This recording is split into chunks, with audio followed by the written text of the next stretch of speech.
मीमांसा civil service academy में आपका स्वागत है। ये लेक्चर जो करंट का है, हमारे भारतीय इतिहास में एक पार्ट होता है कल्चर का पार्ट, जिसमें स्थापत्य कला, मंदिर और ऐतिहासिक व्यक्ति और इन सब की चर्चा की गई है 2024-2023 में, यानी करंट में इनकी चर्चा की गई है।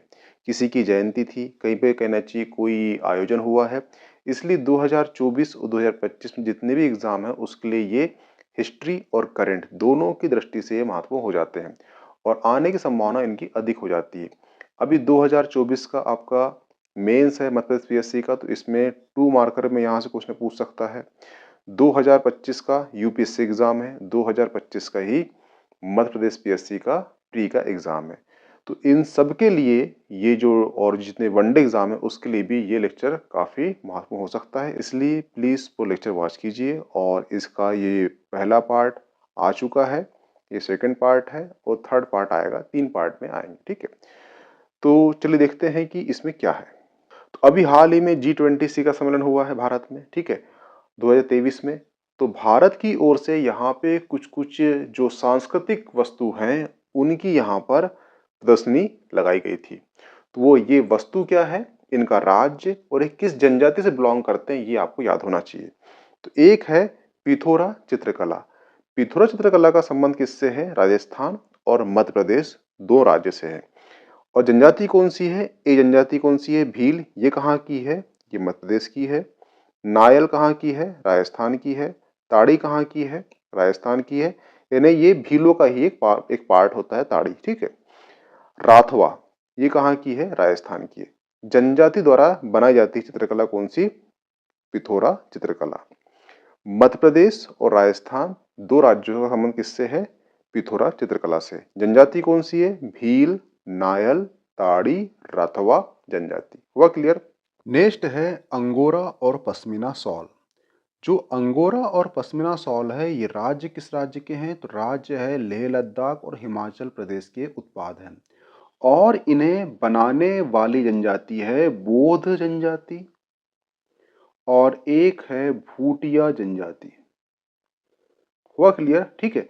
जो पश्मीना शॉल है, ये पश्मीना एक बकरी होती है, यानी बकरियों में एक प्रजाति होती है पश्मीना बकरी, उसकी जो बाल निकलते हैं उससे जो शॉल बनती है उसी को पश्मीना शॉल कहते हैं।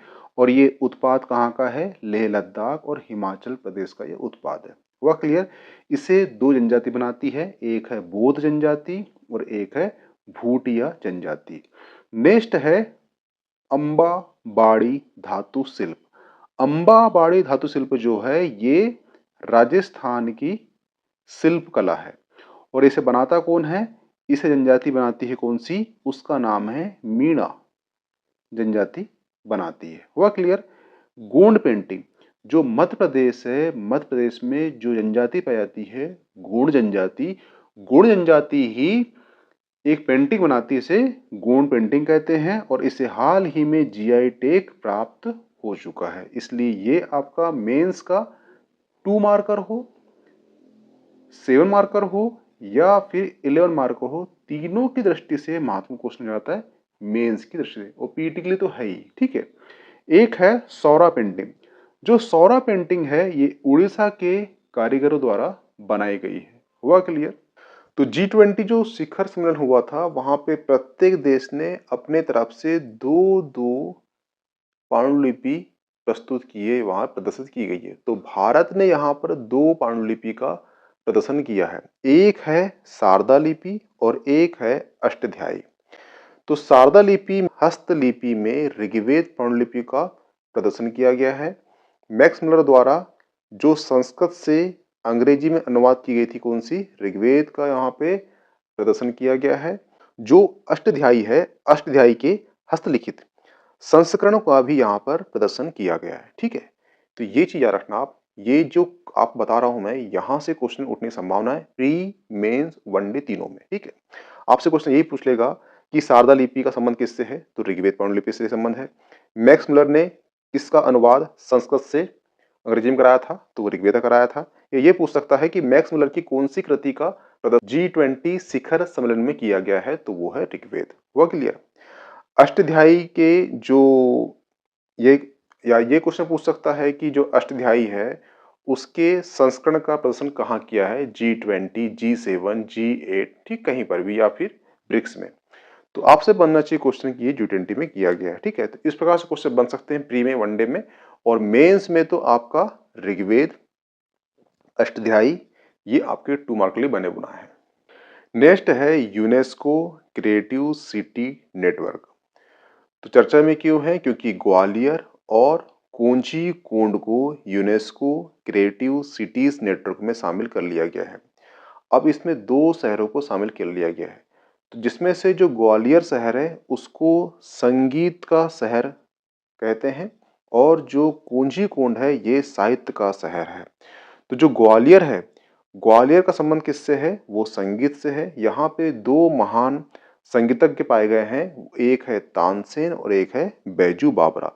और ग्वालियर घराने की उत्पत्ति का स्थान भी यही है, या हिंदुस्तानी संगीत का सबसे पुराना घराना में से एक है। हुआ क्लियर। और जो कोझीकोड है ये कहाँ पर है, तो ये राज्य कौन सा है, ये केरल राज्य में है, और इसे साहित्यिक शहर की दृष्टि से यूनेस्को क्रिएटिव सिटी नेटवर्क में शामिल कर लिया गया है। नेक्स्ट है संत मीराबाई। संत मीराबाई चर्चा में क्यों था करंट में, तो वो इसलिए था क्योंकि वर्तमान में संत मीराबाई की 525वीं जयंती मनाई गई है। और जो संत मीराबाई कहाँ की थी, ये उत्तर प्रदेश मथुरा की थी, और ये भक्ति आंदोलन की महान कवियों में से एक है। रहस्य हिंदुवादी कवि हैं, और ये निर्गुण और ये सगुण भक्ति धारा के कवित्री हैं।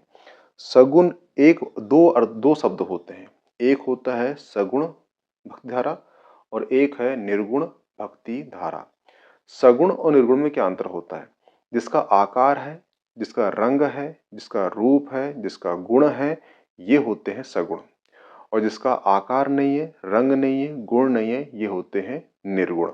ठीक है, ये हुआ क्लियर। अगर आप मंदिर जा रहे हो, वहां पे भगवान राम की मूर्ति लगी है और उसके आप पैर पड़ रहे हो, तो आप सगुण उपासक हो।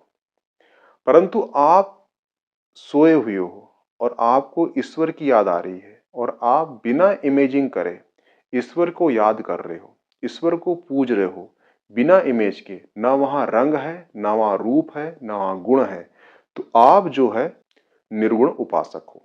हुआ क्लियर। तो ये निर्गुण और सगुण में अंतर होता है। तो जो मीराबाई थी ये सगुण उपासक थी। कई बार वनडे एग्जाम में ये क्वेश्चन पूछ चुका है कि जो मीराबाई है ये सगुण उपासक है, निर्गुण है, दोनों है, इनमें से कोई नहीं। तो कौन सी है, वो निर्गुण उपासक है। भगवान कृष्ण की ये परम भक्त थी। ठीक है, इनका विवाह जो है राणा सागा के पुत्र हुए थे कुंवर भोजराज से हुआ था। राणा सागा वही है जिसने हुमायूं का बाप कौन था, बाबर से युद्ध हुआ था। कौन से युद्ध हुआ था, वो हुआ था खनवा का युद्ध। बाबर और राणा सागा के बीच में हुआ था खनवा का युद्ध।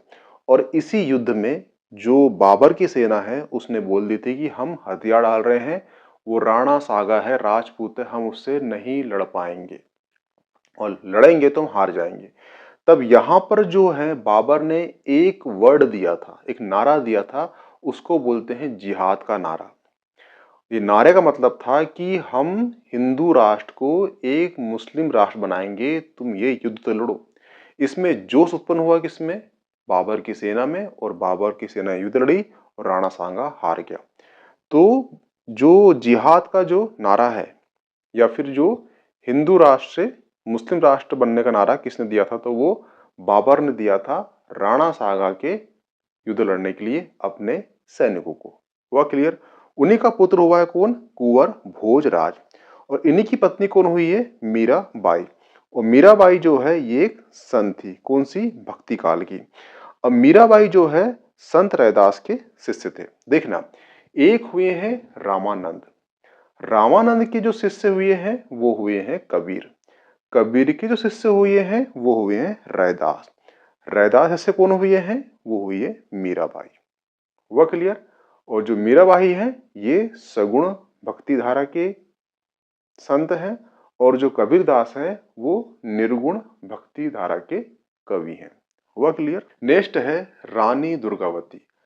अब रानी दुर्गावती जो है वर्तमान में करंट का विषय क्यों बनी हुई थी, तो उसके पीछे कारण है इनकी 5वीं जयंती मनाई गई है, इसलिए ये चर्चा का विषय बनी हुई थी और इनकी मूर्ति स्थापित की गई है इसी मौके पर जौलपुर में।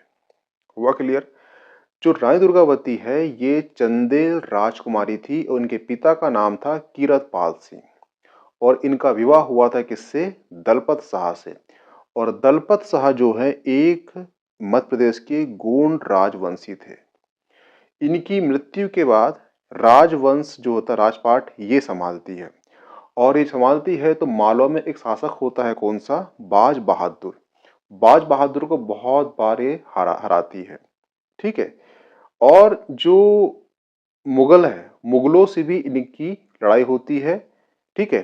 तो मुगल से जो लड़ाई होती है ये होती है 1564 के आसपास होती है। हुआ क्लियर? और इसी वक्त जो अकबर था, अकबर के सेनापति था कौन? आसफ खां से इसका संघर्ष होता है रानी दुर्गावती का। हुआ क्लियर? दो क्वेश्चन पूछता है कि जो आसफ खां है इसने किस पर आक्रमण किया था? तो रानी दुर्गावती पर किया था। दूसरा क्वेश्चन पूछता है कब किया गया था? तो 1564 में किया गया था। ठीक है। और इसके नेतृत्व में ही रानी दुर्गावती यहाँ पर पराजित हो जाती है, किससे? आसफ खां से, क्योंकि आसफ खां यानी कि एक अकबर का सेनापति, कितनी बड़ी सेना रही होगी, इनकी छोटी सेना, इसलिए वो हार जाती है।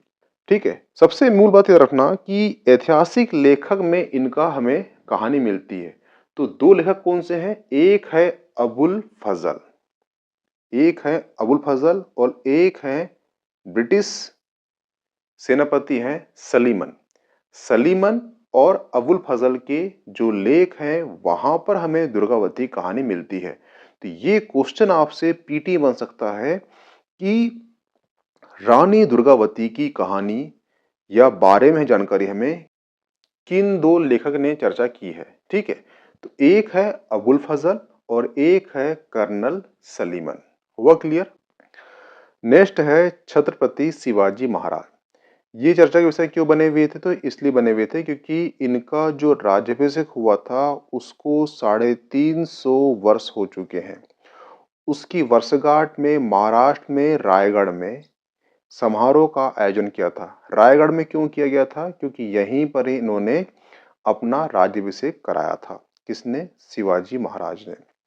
शिवाजी महाराज ने जो है स्वराज्य की स्थापना का जो कार्य है वो शुरू किया था, कहां से? पुणे से। तो शिवाजी महाराज का तो आपका 7 मार्क का क्वेश्चन बनेगा।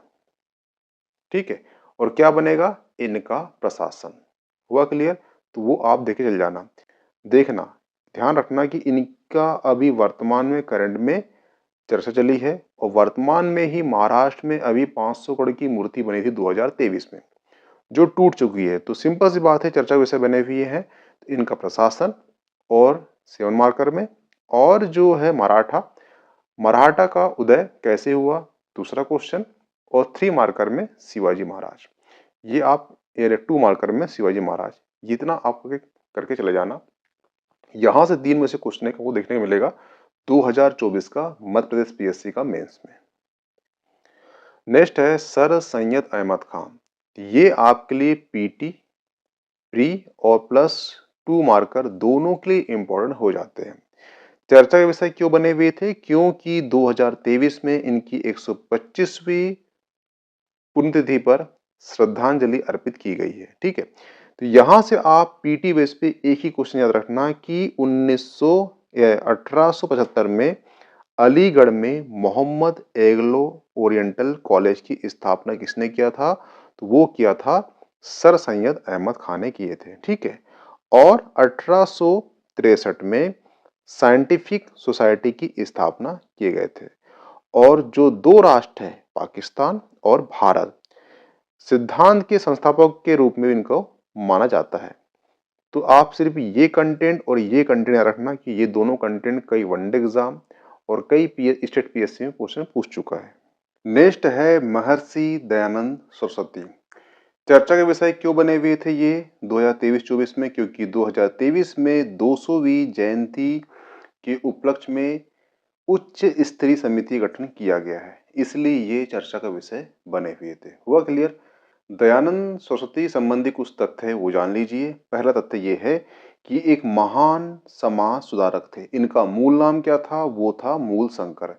इन्होंने एक वेदों की परम सत्ता को स्वीकारा था और नारा दिया था वेदों की ओर लौटो।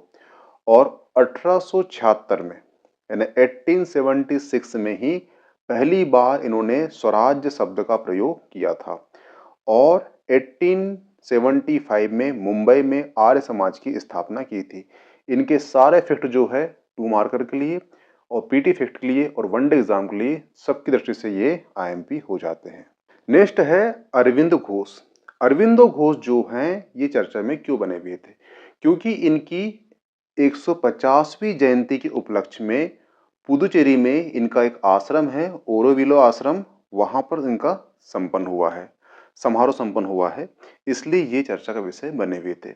इनसे संबंधित कुछ तथ्य वो जान लीजिए। ये एक महान कवि, महान दार्शनिक, महान आध्यात्मिक नेता, क्रांतिकारी ये सभी थे। और इन्होंने आईसीएस जो वर्तमान में से आईएएस कहते हैं एग्जाम को, वो एग्जाम भी इन्होंने क्रैक कर चुका था, परंतु जो घुड़सवारी है वो ना आने के कारण ये वहां पर असफल हो गए थे। इनका दर्शन है एक समग्र अद्वैतवाद, जिसे इंट्रीगल युवा कहते हैं। समग्र अद्वैतवाद का मतलब ये है कि पत्थर हो, जड़ हो, चेतन हो, मनुष्य हो, जानवर हो, सभी में एक स्तर के बाद वो मोक्ष प्राप्त कर सकते हैं, इनका एक दर्शन था, जिसे इंट्रीगल योगा या समग्र अद्वैतवाद कहते हैं। ठीक है, और ये 9 वेदांती थे। 9 वेदांती और वेदांती में अंतर क्या होता है? तो जो 9 वेदांती है वो जगत को मिथ्या नहीं मानते, जगत को भी उतना ही सत्य मानते हैं जितना कि वो ब्रह्म को सत्य मानते हैं। ये होते हैं 9 वेदांती। और जो वेदांती होते हैं वो जगत को मिथ्या मानते हैं, ब्रह्म को सत्य मानते हैं। जगत मिथ्या ब्रह्म सत्यम, ये किसका वाक्य था? शंकराचार्य का वाक्य था। तो जो जगत और ब्रह्म को दोनों को सत्य मानते हैं वो कहलाते हैं 9 वेदांती। और वेदांती कौन कहलाते हैं? जो जगत को मिथ्या और ब्रह्म को सत्य मानते हैं। तो छोटा सा अंतर होता है। ठीक है, भारत में जो गरम दल के जो नेता होते हैं उसके ये अग्रदूत थे। भारत में 2 दल चले हैं, एक है गरम दल और एक है नरम दल। तो 1885 से 1905 तक जो काल चला है, ये काल चला है नरम दल के नेताओं का काल चला है। और 1905 से लेकर 1915 तक काल चला है किसका? गरम दल के नेता का काल चला है। और 1915 से लेकर 1947 तक काल चला है किसका? गांधी जी का। हुआ क्लियर? ठीक है, तो ये नरम दल के नेताओं में अग्रदूत थे कौन? अरविंदो घोष। अरविंदो घोष ने 1908 में अलीगढ़ मुस्लिम षड्यंत्र में ये गिरफ्तार हो चुके थे। अब क्वेश्चन ये पूछता है कई बार कि अरविंदो घोष को किस षड्यंत्र के द्वारा गिरफ्तार किया गया था? 1909 1908 में किया गया था। और कौन सा षड्यंत्र था? वो था अलीगढ़ षड्यंत्र। ठीक है, और अरविंदो घोष जो है 1902 में अनुशीलन समिति के संस्थापक सदस्य भी रहे हैं। ठीक है, तो इनका संबंध जो है अलीगढ़ षड्यंत्र से रहा है। 1908 में इनकी गिरफ्तारी हुई है और इनका संबंध जो है संस्थापक सदस्य रहे हैं किसके? अनुशीलन समिति की। ये कब बनी है? 1902 में बनी है। ठीक है, तो ये आपके 2 मार्कर, 2 मार्कर और पीटी सभी के लिए यहाँ पे जितने मैं बता चुका हूँ फैक्ट ये आईएमपी है, तो प्लीज अपने नोट्स में नोट डाउन कर लेना। ठीक है, नेक्स्ट है भगवान बिरसा मुंडा। भगवान बिरसा मुंडा जो है ये चर्चा का विषय क्यों बने हुए थे? वो इसलिए बने थे क्योंकि 15 नवंबर को इनका बर्थडे आता है। ठीक है, और 15 नवंबर 2021 को ही जनजाति गौरव दिवस मनाने की घोषणा की गई है। क्यों की गई है? क्योंकि इसी दिन बिरसा मुंडा क्या आता है? जन्मदिन आता है। इसीलिए बिरसा मुंडा वर्तमान में चर्चा का विषय बने हुए थे। कभी आपसे क्वेश्चन पूछ ले कि मध्य प्रदेश पीएससी में क्वेश्चन पूछ सकता है, पीएससी में, मध्य प्रदेश पटवारी में, मध्य प्रदेश एसआई में, मध्य प्रदेश की वनडे एग्जाम में। ये क्वेश्चन पूछ सकता है कि जो हबीबगंज स्टेशन है उसका नाम जो है किस तारीख को कमलापति कर दिया गया है, तो उसका आंसर देना 15 नवंबर 2021 को। इसी दिन नाम चेंज कर दिया गया और इसी दिन को ही जनजातीय गौरव दिवस मनाया जा रहा है। इनका संबंध जो है एक आंदोलन से रहा है, और आंदोलन कौन सा है, वो आंदोलन है उलगुलान। ठीक है, उलगुलान जो है ये 3 मार्कर में एक बार मध्य प्रदेश पीएससी में पूछ चुका है, तो पॉसिबल ये है कि 2 मार्कर में क्वेश्चन पूछ सकता है। ठीक है, और ये क्या था, ये एक उत्पाद मचाने वाला आंदोलन था, क्योंकि जो जनजाति है, जनजाति का यहाँ पर जो अधिकार होता जंगल में, वो अधिकार छीना गया था और इनके ऊपर शोषण किया गया था। इसी के खिलाफ इन्होंने एक आंदोलन चलाया था जिसको बोलते हैं उलगुलान आंदोलन, और इनका संबंध किससे है, बिरसा मुंडा जी से है। तो उलगुलान आंदोलन, बिरसा मुंडा, जनजातीय गौरव दिवस, ये आपके 2 मार्कर बन सकते हैं। हुआ क्लियर? तो यहाँ पे पार्ट 2 करेंट का, आर्ट एंड कल्चर का, आपका भारतीय इतिहास का जो स्थापत्य कला है, जो मूर्ति है, जो मंदिर है और जो व्यक्ति है, यहाँ पे करंट समाप्त होता है। अब मिलते हैं नेक्स्ट लेक्चर में पार्ट 3 में। Okay, thanks. इसकी पीडीएफ जो है मीमांसा एकेडमी का टेलीग्राम चैनल में प्राप्त हो जाएगी, प्लीज ज्वाइन कर लीजिए। Okay, thanks.